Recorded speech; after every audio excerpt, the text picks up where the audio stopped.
안녕하세요. 저는 도쿄대학 인문사회계 연구과 고고학연구실 소속 박사과정의 정재현입니다. 편의정재단의 해외 박사 장학생으로 선발되어 고고학이라는 학문을 통해 2000여 년 전 낭랑이라는 정치체를 연구하기 위해서 유학을 오게 되었습니다. 오늘은 저의 연구가 박사과정의 일상 속에서 어떻게 이루어지는지 보여드리기 위해서 카메라 앞에 서게 되었습니다. 조금 있다가는 박물관의 실견 조사가 예정되어 있는데요. 그곳에 제가 유학 오게 된 계기가 되는 유물도 많이 소장되어 있습니다. 먼저 그곳으로 이동해 보도록 하겠습니다. 네, 저는 박물관에 도착했습니다. 보이시는 이곳은 도쿄 국립박물관이고요. 이렇게 세 동으로 이루어져 있습니다. 앞에 보이는 건물이 동양관 아시아 갤러리라는 곳이고, 이곳에 제가 조사하는 유물들도 다수 소장되어 있습니다. 학교에서는 도보로 한 20분 정도이기도 하고, 또 우에노 공원 안에 여러 다른 박물관이나 또 미술관과 함께 있어서 와보시는 것도 추천드립니다.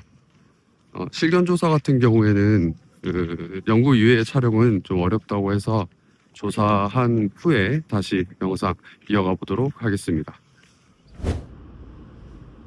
네, 여기 있는 보이시는 자료들이, 유물들이 모두 한반도에서 출토된 자료들이 되겠습니다. 한국인 관람객들도 자주 오시는데, 그때 특히 아이들이 했던 말 중에서 이런 유물들이 왜 여기 있는 거예요? 라고 물었던 걸 들은 적이 있습니다. 사실 그 질문이 제가 또 일본 도쿄대학에 유학 오게 된 이유이기도 합니다. 여기 앞에 보이시는 이 자료 같은 경우는 제가 연구하고 있는 낭랑 자료들인데요. 이런 중요한 유물들이 일제감정기 일본으로 유관출되어 현재는 이처럼 일본의 박물관이나 대학에 산지되어 있습니다. 이런 유물들을 보면 연구자로서의 어떤 책임감을 느끼기도 합니다. 사실 그중 낭랑과 관련된 가장 중요한 유물들이 많이 소장된 곳이 바로 도쿄대학입니다. 중요한 유물들이 이렇게 소장이 많이 되어 있는데도 불구하고 실제로 와보니까 학생들도 모르는 경우가 많고요. 또 학계에서도 그 정보가 모두 알려져 있지 않은 것 같아서 제 박사 논문 핵심은 이런 자료들을 또 정리하고 또 학계에 보고하는 데 있고, 이를 기반으로 해서 과거 동아시아인들이 어떻게 교류하고 또 이동했는지 연구하는 것을 주력으로 하고 있습니다. 저는 그러면 학교에 돌아가서 또 오전에 정리했던 조사 내용들을 좀 정리하도록 하겠습니다. 네, 저는 학교로 들어왔습니다. 유학생 하다 보면 도쿄대학에 외국인 관광객들이 생각보다 많이 찾아주시는데요. 역시 학교 안에는 꽤 가볼 만한 명소들이 좀 있는 것 같습니다. 그래서 제가 자주 다니는 길에 있는 건축물 중심으로 조금 몇 곳 촬영을 해볼까 합니다. 네, 먼저 앞에 보이는 곳은 도쿄대학의 상징과 같은 붉은 문입니다. 아카몬이라고 불리고 있고요. 에도시대 말기 때 지어져서 지금도 중요문화재로 관리되고 있습니다. 현재는 보수공사를 하고 있는데, 제가 알기로는 개교 150주년, 그러니까 2027년에는 다시 볼 수 있지 않을까 생각이 듭니다. 네, 제가 가장 좋아하는 건축물은 바로 이 벽인데요. 겉으로 보면 길게 이어진 콘크리트 벽 한 장으로 볼 수 있습니다만, 건물의 정수는 저는 경계에 있다고 생각을 언제나 합니다. 벽이 굉장히 길고 이렇게 묵직한데, 안으로 들어와 보면 또 바깥과는 다른 풍경이 펼쳐집니다. 그 중에서 위쪽으로 보이는 한 줄의 풍경과 이렇게 대비되는 모습이 좀 인상적인데, 계절에 따라서 바뀌어가는 이 모습, 특히 이 부분에 가을의 은행잎 지치면 반대편 창문에 비춰지는 모습이거든요. 그래서 이렇게 양쪽에 도열한 풍경이 뭔가 열려 있으면서도 바뀌어 있는 듯한 그런 느낌을 주는 것 같습니다. 네, 보이는 곳은 도쿄대학의 정문이고요. 정문에서 진입을 하면 가장 먼저 보이는 풍경이 이런 은행나무 거리입니다. 한참 그 절정일 때는 제가 발굴 조사를 가 있어서 카메라에 담지는 못했지만 관광객들이 가장 많이 찾는 명소 중에 한 곳입니다. 이곳에 들어오시면 좀 분위기를 느끼시겠지만 아까 좀 현대적인 캠퍼스, 건축물과는 느낌이 다른 이렇게 좀 중후한 느낌의 건축물들이 배치되어 있는 것을 볼 수 있습니다. 가장 앞에 이렇게 정문에 있는 것이 법대 건물로 알고 있고요. 이쪽, 이 양쪽에 있는 것이 또 인문사회계 건물들이 배치되어 있습니다. 참고로 제 연구실도 이 법문관 2호라는 곳에 있고요. 일제감정기 때 유반출된 유물들도 이곳에 많이 소장되어 있습니다. 앞에 보이는 건물이 도쿄대학의 가장 상징적인 건물 중 하나인 야스다 강당입니다. 이 건물 자체가 오래되기도 하고 그러다 보니까 평시에는 개방을 잘 안 하는 것 같고요. 중요한 행사가 있을 때 개방을 하는 것 같습니다. 저도 아직 들어가 본 적이 없어서 졸업식은 저곳에서 한다고 하더라고요. 그래서 졸업할 때 한번 들어가 볼 수 있지 않을까 싶습니다.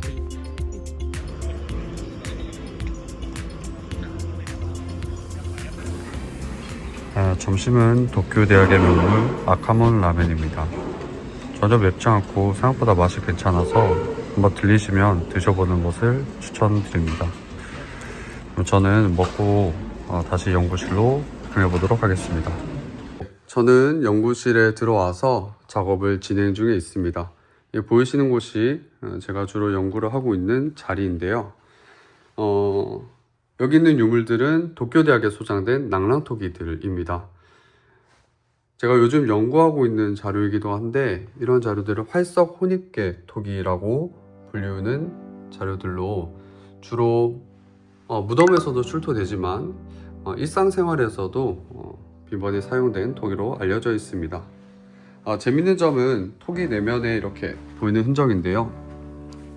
가까이 보시면 이렇게 직물에 찍힌 흔적들이 남아있는 것이 이게 아주 중요한 특징이라고 할 수 있겠습니다.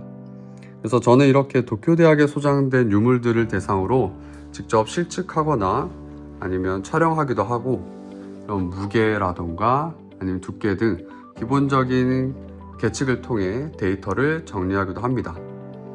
또 현미경으로 표면을 관찰하거나 표면이나 테토를 관찰하거나 경우에 따라서는 여기 보이시는 약품들이 실리콘을 이용한 레플리카를 제작할 때 쓰이는 제품들인데요. 이런 레플리카도 제작하고 있습니다. 여기 현미경에서 촬영한 모습들인데 보시면 하얀 색깔 알갱이 같은 게 확인되실 겁니다. 이런 것들이 활석이라고 불리는 것들이고요. 주로 화장품의 원료로도 사용되고 있는 아주 부드러운 광석입니다. 활석 자체가 가열이라던가 냉각이 반복되는 환경에서도 비교적 안정적인 성질을 가지고 있어서 토기가 잘 깨지지 않도록 돕는 역할도 하고 또 그래서 활석이 혼입된 토기는 취사나 이런 일상적인 사용에서도 적합한 것으로 이해되고 있습니다. 여기 보이시는 것은 아까 보여드렸던 이런 활석 혼입계 토기 내면에 현미경으로는 잘 관찰되지 않는 자료에 대해서는 이런 레플리카를 통해서 본을 뜨면 더욱 선명하게 드러납니다. 이를 통해서 제작 시에 사용했던 날실이라던가 시실의 어떤 폭이나 밀도를 측정해서 구체적으로 어떤 식으로 토기를 만들었는지 그런 식으로 체크를 하고 비교를 하고 있습니다. 그래서 이런 토기들이 한국뿐만 아니라 일본 열도에서도 동아시아 여러 지역에서도 출토가 되고 있어서 이런 테토라던가 제작 방식은 사람들의 이동이라던가 아니면 기술 전파를 추적하는데 중요한 단서가 되고 있습니다. 그래서 눈에는 잘 띄진 않습니다만은 하나하나 쌓이면서 더 큰 역사적 맥락을 복원해 나가는 것을 노력하고 있습니다. 그럼 저는 수업 전까지 조금 더 작업을 진행하도록 하겠습니다.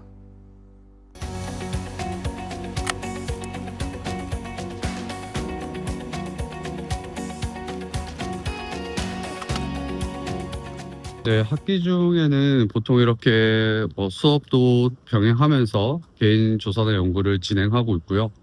방학 같은 경우에는 보다 멀리 있는 해외 조사라던가 발굴, 학회 참여나 아, 발표를 하면서 보내고 있습니다. 짧게 제가 찍어놓은 영상들이 있어서 나중에 봐주시면 감사하겠고요. 저는 산책을 그럼 마치고 수업을 다녀와서 연구실에서 좀 더 작업을 하다가 돌아가 보도록 하겠습니다.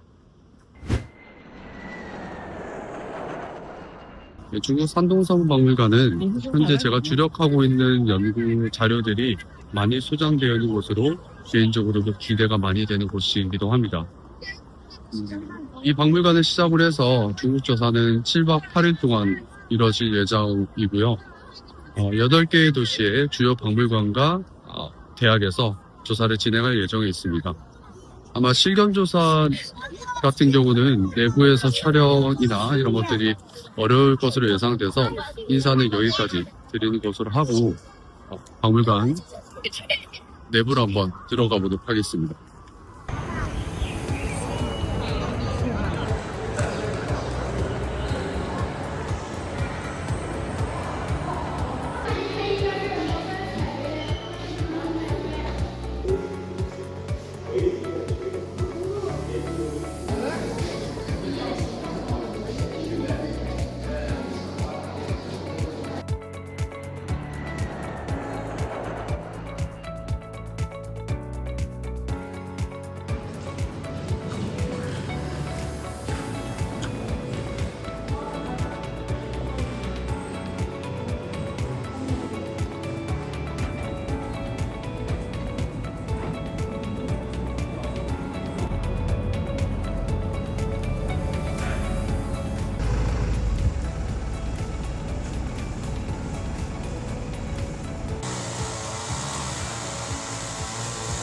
야, 카메라 낼 때 하려나 해.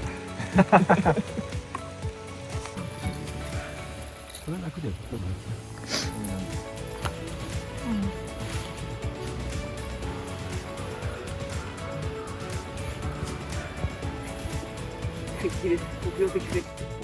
아, 그리고 그러니까 무슨 그리고 좋다고 보는데 네, 돌아왔습니다. 밖에 보이는 야경이고요. 도쿄라는 곳에서 유학을 하고 있긴 하지만 박사과정생이라서 그런지 뭔가 이런 차분하고 조용한 도쿄의 모습이 저에게는 더 익숙한 느낌이기도 합니다. 오늘 브이로그를 한번 촬영해 보았는데요. 마지막으로 소감으로 좀 영상을 마무리하고자 합니다. 박사과정에 오고 나서 더욱 느꼈던 부분인데요. 유물 자체가 이동할 수 없다 보니까 유물 한 점을 위해서 먼 거리를 이동하거나 또 관련되는 또 분석을 위해서 필요한 용품을 사거나 이런 연구와 관련된 직접 비용이 좀 더 많이 드는 학문이구나 라고 느끼고 있습니다. 그 과정에서 사실 제가 하고 있는 연구 자체가 일본에 또 유반출된 일제감정기 때의 유물을 한국인 입장에서 다루는 것도 이렇게 조건이나 연구비 등에 있어서 간단하지만은 않더라고요. 그런 상황 속에서 이런 편의점 재단의 지원, 또 후원 덕분에 안정적으로 연구를 또 지속하고 있어서 이번 기회를 빌려 또 감사의 마음을 전하고 싶습니다. 영상 마지막으로는 혹시 아마 지금도 어딘가에서 묵묵히 자신의 연구를 하고 계실 박사과정 선생님들에게 응원의 마음을 담아 영상을 마무리하고 싶습니다. 그럼 감사합니다.